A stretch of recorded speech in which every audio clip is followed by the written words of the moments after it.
Thank you all for coming out. Great to see you guys.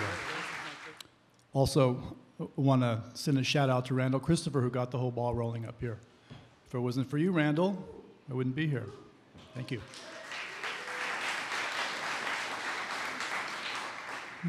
Can I also just say, Randall's the author of many great comic books, and one of them, Baron Fox, is very popular in my household. Okay.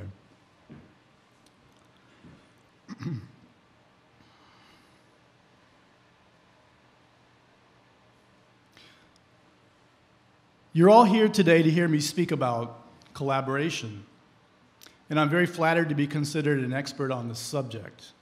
But that's not really what I want to talk to you about today, at least not directly.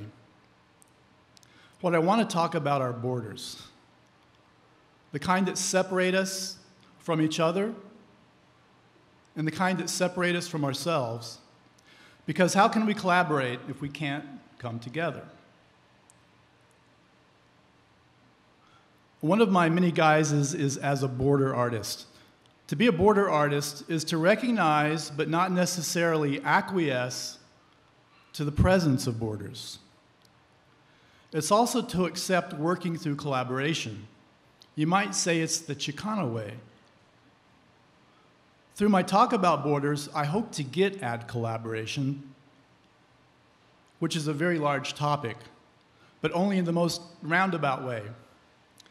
Because you should never meet a larger force head-on.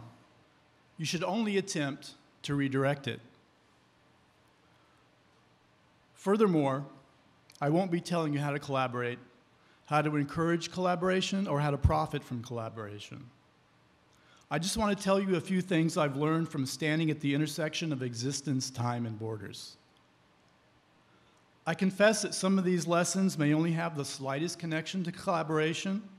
However, I don't apologize for this. I just ask for your indulgence. So are we good? All right, so let's begin.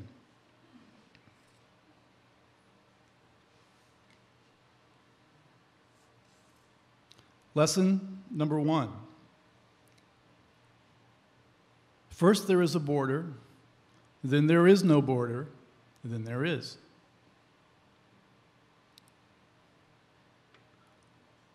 A border is a paradox, trapped in a box. It exists and it doesn't exist, like Schrodinger's cat. Imagine, if you will, the US-Mexico border from inside, a bulwark against disorder. Beefed up, reinforced, dug in, supersized, maxed out, armed to the hilt, Uber alles built. From the other side, the border is Swiss cheese, please, full of little holes and gaps, lost in the overlap, hidden from history, lying low in a ditch, penetrable through the glitch and stretch of emptiness. With a familiar twist, it appears and disappears. Why do we think of the border as here, not there and not here? How does the border both exist and not exist?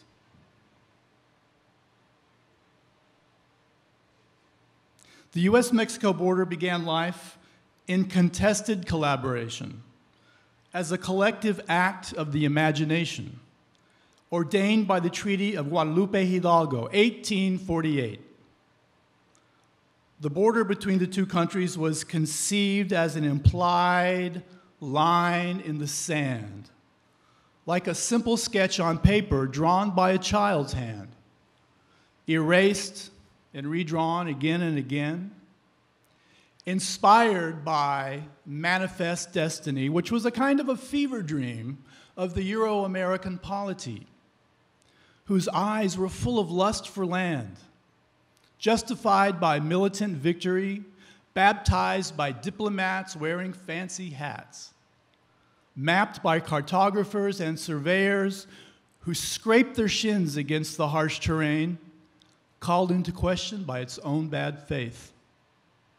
In those days, the border was a series of rock piles separated by distance counted in miles, scattered across an imaginary line, bleaching under the sun, but uneasily done.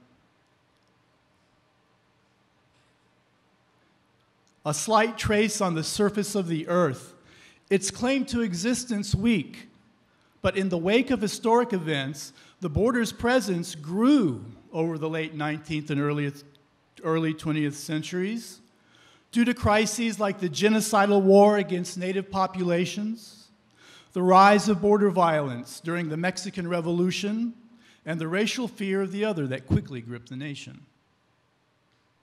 Over time, capitalists and capitalism seeped into the area, and economic interests began to coalesce. To harness the flow of goods and property became the state's highest priority. Customs agents were the first government officials to take up the call, assigned to regulate border commerce above all. Unless you were Chinese, you were pretty much free to cross the border as you pleased. It wasn't until the 1920s that the border began to evolve into a militarized defense. The Border Patrol was born to hold the line against a Mexican offense, because good fences make good neighbors.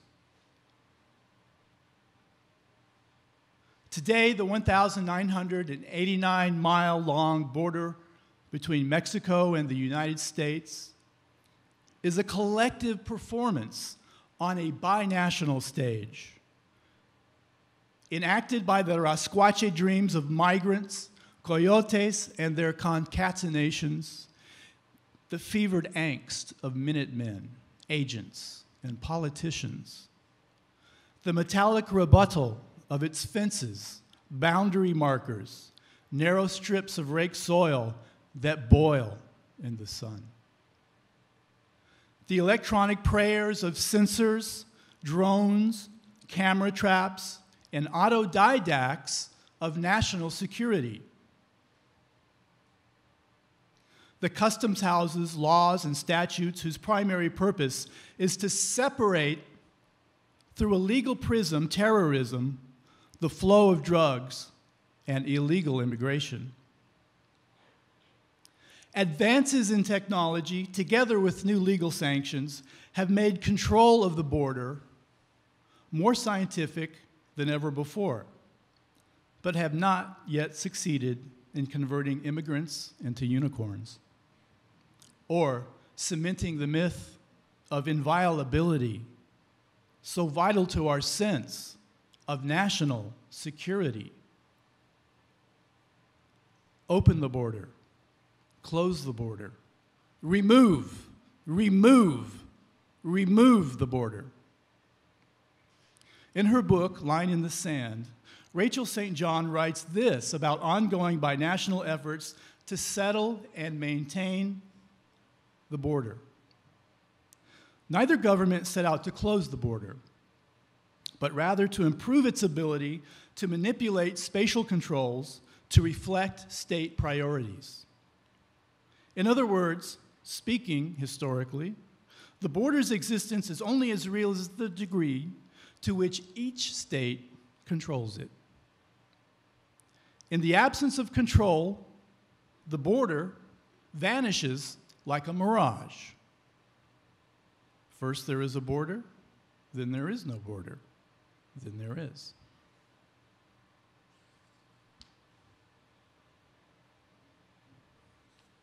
Lesson number 2. If East were West, North were South, and performance art were politics. Peter Schneider's 1983 novella, The Wall Jumper, tells the story of Kabe, a West German whose fixation with the Berlin Wall turns him into a border-crossing anti-hero. 15 times, Kabe safely jumps the wall from West to East Berlin, even as East Germans risk death attempting to escape communist rule. To outside observers, his actions seemed certifiably insane. To voluntarily exchange freedom for unfreedom. Imagine. After each jump, the East German authorities returned Kabe safely back to the West. But Kabe's jumps present the West German authorities with a sticky legal question. Which law did he break? And what should he be charged with? By the logic of Cold War politics, the West never recognized the existence of the Berlin Wall as a sovereign state border. Kabe was guilty of crossing a border that didn't exist. Schneider writes, the only way to deal with him seemed to have him declared incompetent. But the doctor in charge found nothing wrong with Kabe other than an irresistible urge to overcome the wall. Rather than a straitjacket, he recommended that the authorities recognize the wall as a border. They replied that the Federal Republic of Germany couldn't recognize the wall of shame as a state boundary just for Kabe's sake. This didn't prevent the doctor from declaring Kabe competent. End of quote. It makes you wonder, doesn't it? What did Schneider have in mind? What could he possibly have imagined motivated his character, Kabe?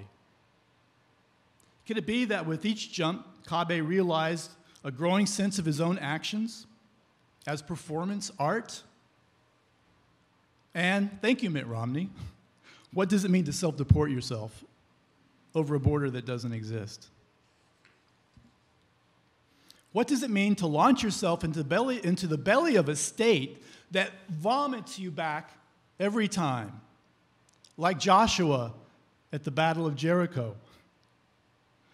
Does Kabe the wall jumper think of himself as a shaman whose wall jumping performances aim at collapsing the wall under the weight of its own contradictions? Or was he simply ahead of his time, an avant-garde tourist of tomorrow's fallen borders? Today, 25 years after the fall, the Berlin Wall is a lucrative tourist attraction. For today's young Berliners, the wall is neither controversial nor urgent. But it has taught them one thing: that borders, like everything that exists in time and space, are merely temporary. While exhibiting my artwork in Berlin for the 25th anniversary of the fall of the Berlin Wall, I was asked by a young journalist if I thought the US-Mexico border would fall. Would it stand? Would it remain? Images of the high-tech border with, alive with drones, fences, agents, and sensors flashed through my mind at that moment, and I said, no, I don't think so. Not anytime soon. But then that line of poetry from Robert Frost flashed in front of me. Something there is that doesn't love a wall, that wants it down. And on second thought, if east were west, north were south, and performance art were politics,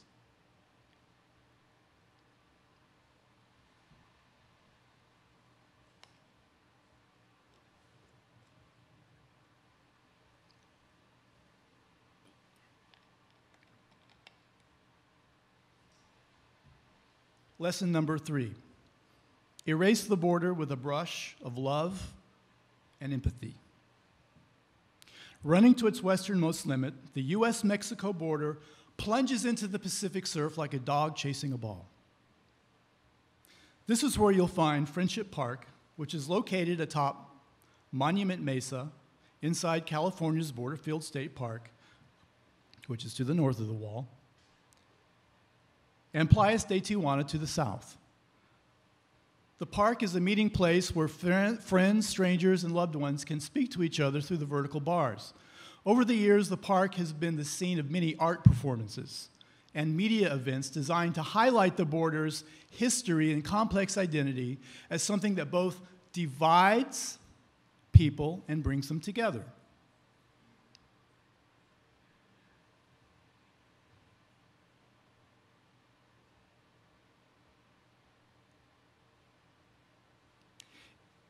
In 2012, Mexican artist Ana Teresa Fernandez created a video performance on the Mexican side called Borrando la Frontera, Erasing the Border.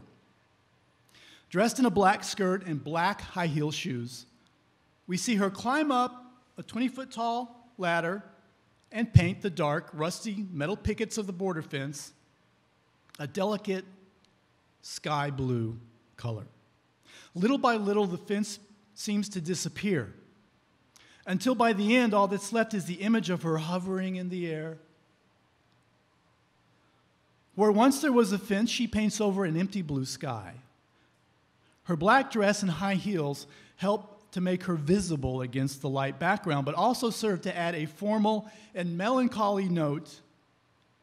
She links to the funerary symbol of luto, a year-long period of mourning observed in Mexico, and is an homage to those who have died attempting to cross the border.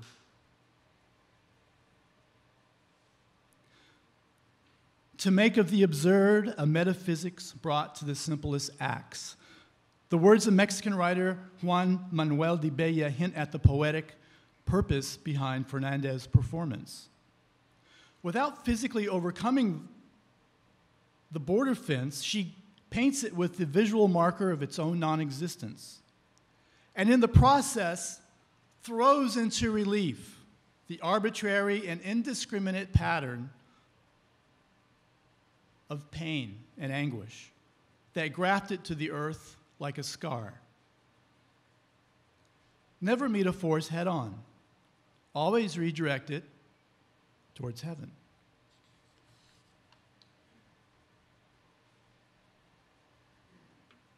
Lesson number 4. Explore the border between clothed order and nude anarchy. I once took a workshop with the famed performance art troupe La Pocha Nostra. In the course of 10 days of intense activity, I experienced everything from anxiety, cold sweats, irritation, and frustration to joy, creative delirium, and finally, camaraderie. A performance art workshop involves a collection of games and exercises designed to build trust and community amongst a group of strangers. You practice letting yourself fall backwards so others can catch you like this. You run blindly across the room, trusting in others to catch you before you crash into the furniture. And you do interpretive dance. And you practice tactical nudity. It's very weird. At the end, it makes you feel, well, different about your place in the world, about the world inside your clothes. Some people are against the idea of getting naked for anyone other than themselves and their partners. These people do not grow up to be radical performance artists. The workshop I attended took place in Tucson in August in a hot, stuffy old warehouse. One of the exercises I recall most vividly was School of Fish. It goes like this. You divide up into 2 groups and move together in formation like a school of fish, moving around like this.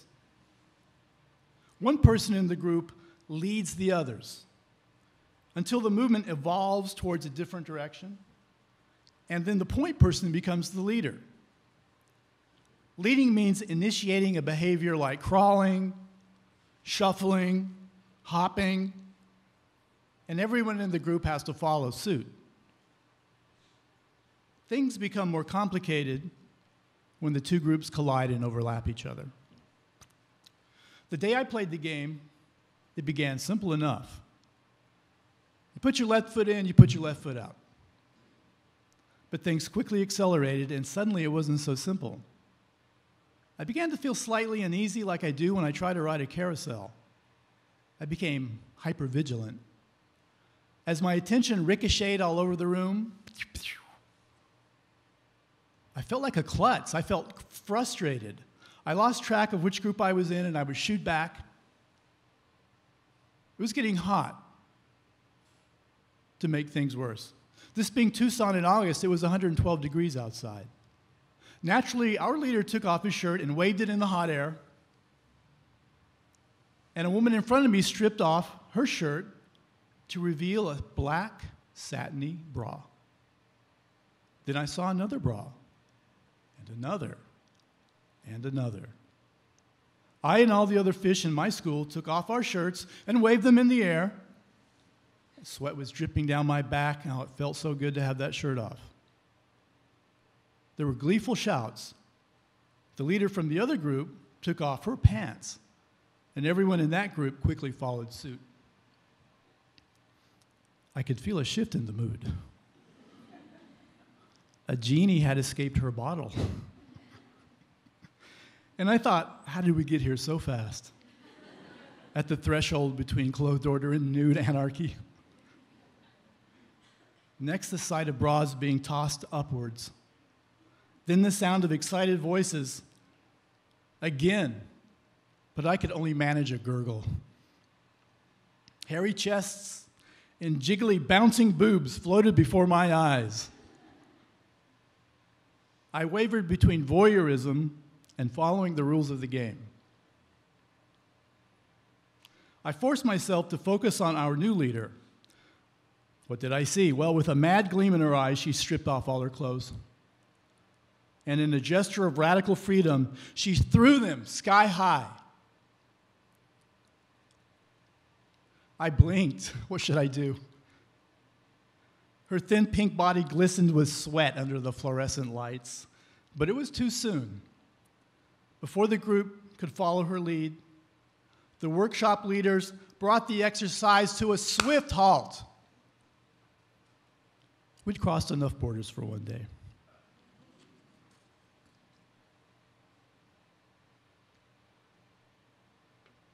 Lesson number 5, be down, but not out. I once met a man at an opening of one of my art shows. He saw that my work dealt with the border and immigration, so he approached me and offered his story. It goes like this. I tried to cross the border by swimming. I wasn't a strong swimmer, but I had done it once before, and I was willing to take the risk to be with my fiancée on the other side. Halfway across, I realized I'd miscalculated the strength of the current, and I began to struggle. I swallowed water, and I went under. Panic set in, and I fought with all my strength, and somehow I managed to get to the other side. I struggled onto the bank, and I collapsed. I could sense my situation was critical. I could feel my life ebbing away. I blacked out. I was good as dead.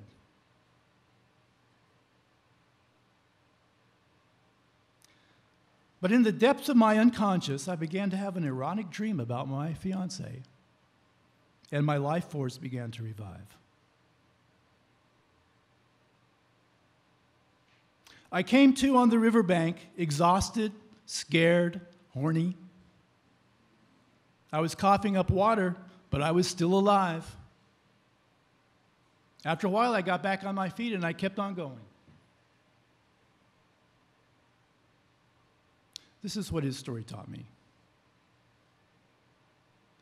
To cross certain boundaries is to die and be reborn as another person. Trust bravely in love. Be down, but not out.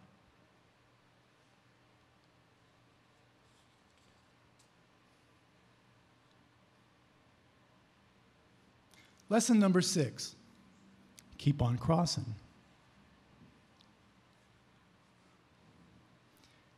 In 2002, a collaborator, Victor Payan, and I were talking about the situation at the border in the light of the changes brought by NAFTA and post-9/11 security measures.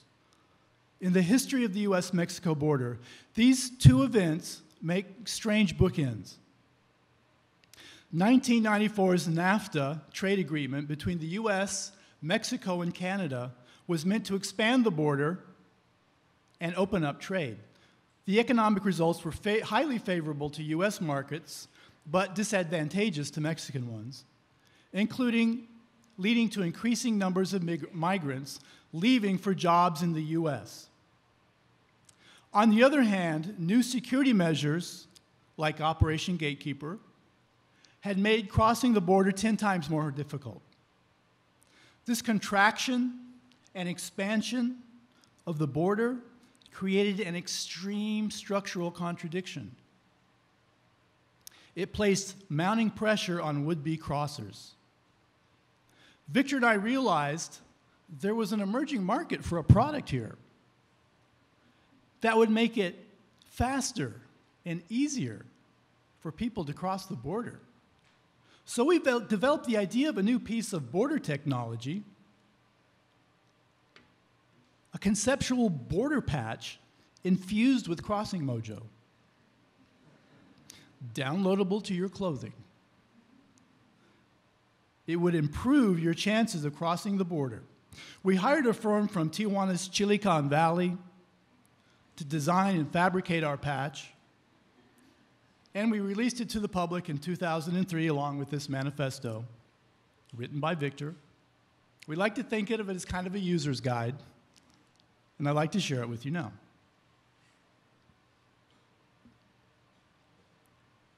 When in the course of human events, it becomes necessary to cross borders of political, social, linguistic, cultural, economic, and technological construction, we will cross.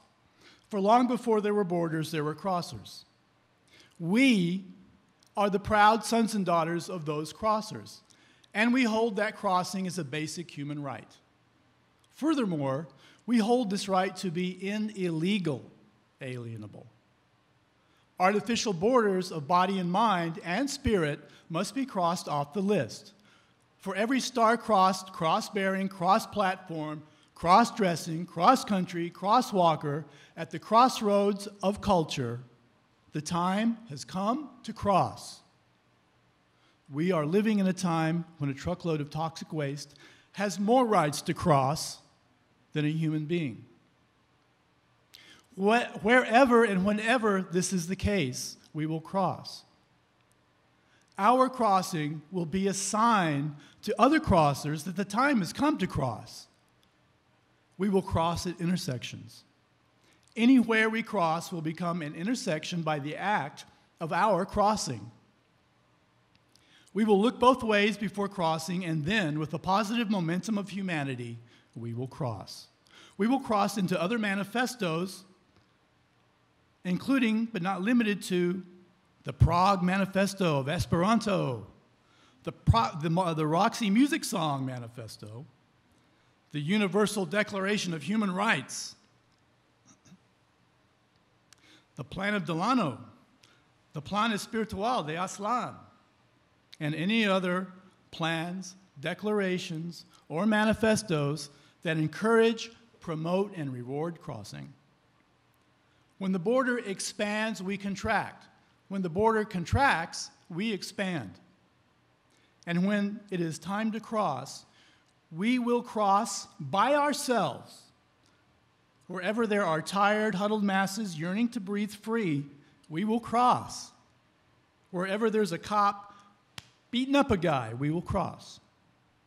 As Martin Luther King wrote from the injustice-stained confines of a Birmingham jail, we are caught in an inescapable network of mutuality, tied in a single garment of destiny.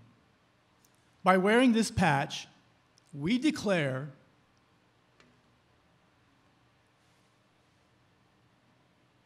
that our garment be counted as a piece from Dr. King's single garment of destiny. And to ensure that the sun and moon continue to shine on the smiling faces of the free, we will keep on crossing. Thank you.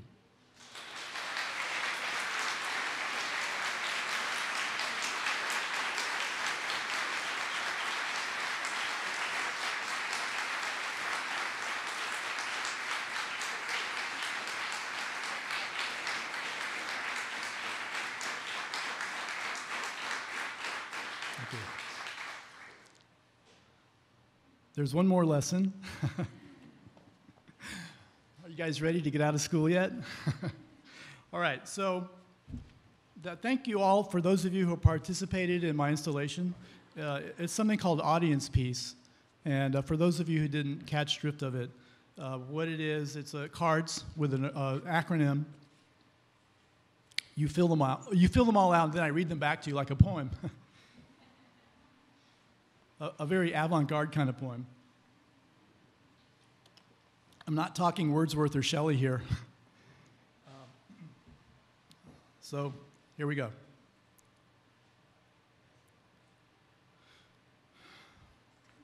Chewbacca ruined our star speeder. Chapo read out subterranean style. Cyclops rowing over stormy seas, come run on silver strands. Create really over-the-top stylish stuff, crave, reach, open, search, smile, crazy ratchets, organic, sexy, and silly. Centurions rode over southern seas.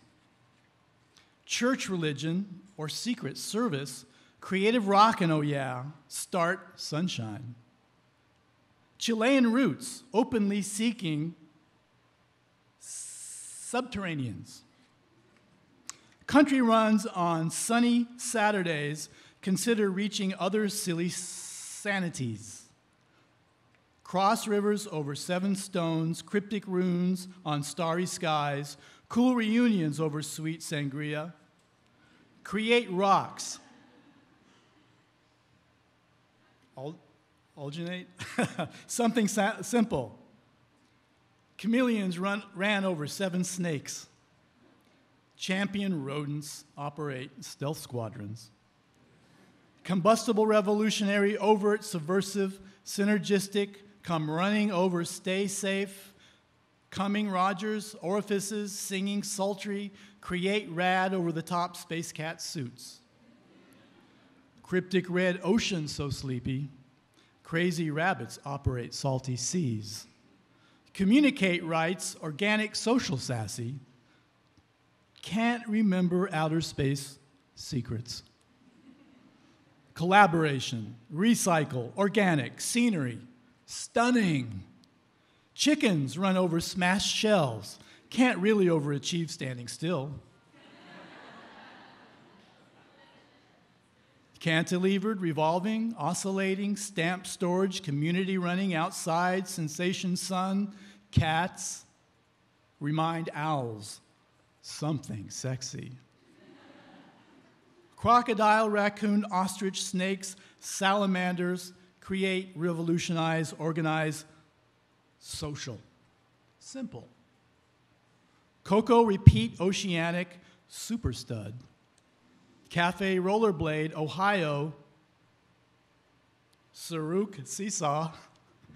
Central resources offer selective support. Cross railroad tracks on super skates. Can't run over split sausages. Clever, relatable. Orly, sexy, stand out. Can't remember overly seductive slippers. Chaos, rumble, ovation, sober, satisfy. Can't remember one single sentence. Caring without boundaries requires ostrich-like strength and solidarity. Christmas, ribby zone, overreach, south, super. Crash, rolling ocean waves, surfers gone surfing. Creative recovery, overseas sensual serenity. Can roll on strawberry shots. Create always Roxana, open. Sources, sacrifice. Carefree, rest, ocean, sun surf. Collect, restore options. Sustain, suspend, Quickshanks. Ron Weasley. Oliver Wood. Severin Snape. Severus Snape. Shrieking Shack. Cheese. Really? Offers something special. Chocolate Reese's, Oreos, Snickers, sexual chocolate, crunch, raunchy, over the top, strip spring, cream, runner, olive, sleep, satisfy. Thank you.